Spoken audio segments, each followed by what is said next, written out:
Bonjour à toutes et à tous, j'espère que vous avez passé une bonne semaine, que vous avez le sourire comme un supporter de Lyon satisfait de voir Benrahma enfin au club. On va commencer le week-end en lisant le quotidien régional Les Dernières Nouvelles d'Alsace. Pour le journal, ce vendredi à la Méno, en ouverture de la 20e journée de Ligue 1, le Racing Club de Strasbourg a posé de vrais soucis aux stars du PSG, s'inclinant d'un rien 1-2 après y avoir cru jusqu'au bout. Même sans leur capitaine Matt Sells, parti la veille en Angleterre, les Bleus continuent à grandir. Et du côté du Parisien, on estime que Luis Enrique ne tient toujours pas sa promesse.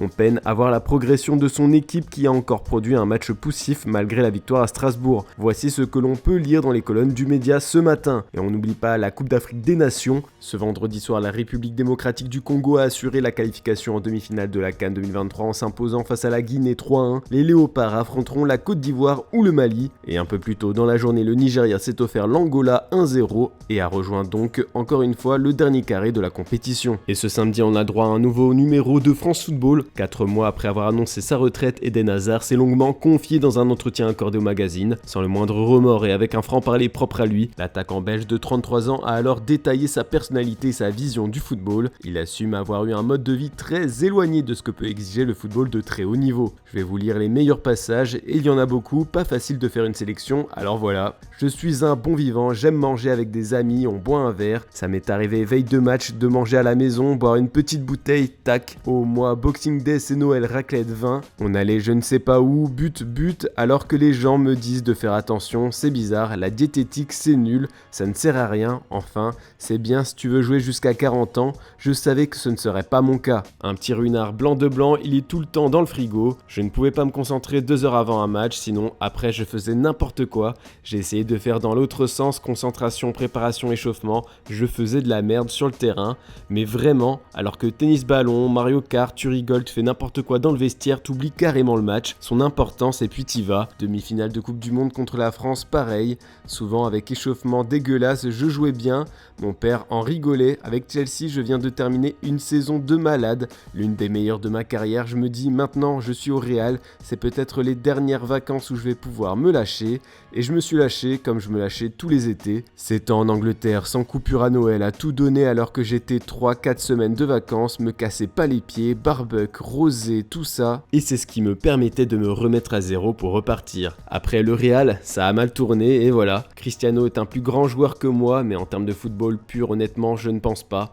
Neymar peut-être, si j'avais été comme Cristiano, c'est l'exemple, il y en a d'autres, j'aurais fait un burn-out. Rien à dire, il doit sûrement bien profiter de sa retraite maintenant. On part en Espagne, ce qui fait encore les gros titres, c'est la guerre opposant le Real Madrid et le FC Barcelone. Enfin, c'est surtout le Barça qui s'est lancé dans un assaut continu contre les merengues. Comme le titre le journal AS, Xavi et Joan Laporta se sont unis contre Madrid. On ne sait pas s'il s'agit d'une stratégie de communication orchestrée ou non, mais hier, les deux sont sortis en force par différents canaux pour dénoncer le traitement que le club présidé par Florentino Pérez réserve aux arbitres chaque week-end. Par exemple, je vais vous lire la déclaration lunaire de Laporta sur la radio RAC Uno. Madrid ne se comporte pas bien, ils font preuve d'un cynisme inacceptable.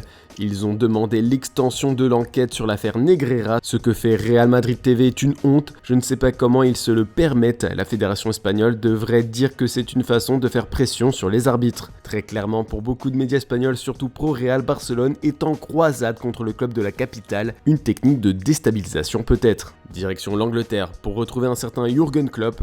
Depuis l'annonce de son départ, tous les fans de Liverpool profitent de chaque match avec le coach encore présent. L'Allemand a beaucoup d'ambition pour sa dernière saison. En conférence de presse hier, il a détaillé l'ampleur du défi que représente le titre pour Liverpool et a déclaré qu'ils doivent être parfaits pour remporter la Premier League. Les Reds ont 5 points d'avance sur City en ayant joué un match de plus, mais les bookmakers font de l'équipe de Pep Guardiola le favori pour le titre. En tout cas, Jürgen Klopp a déjà tout planifié pour sa pause loin du monde du foot. En effet, d'après The Sun, le technicien des Reds s'est offert une propriété aux Baléares d'une valeur de 3,4 millions de livres sterling et il est actuellement en train de tout rénover pour créer un paradis familial écologique. Certains journalistes anglais pensent déjà que quand il va reprendre du service, il va chercher à prendre la tête d'une équipe espagnole du coup.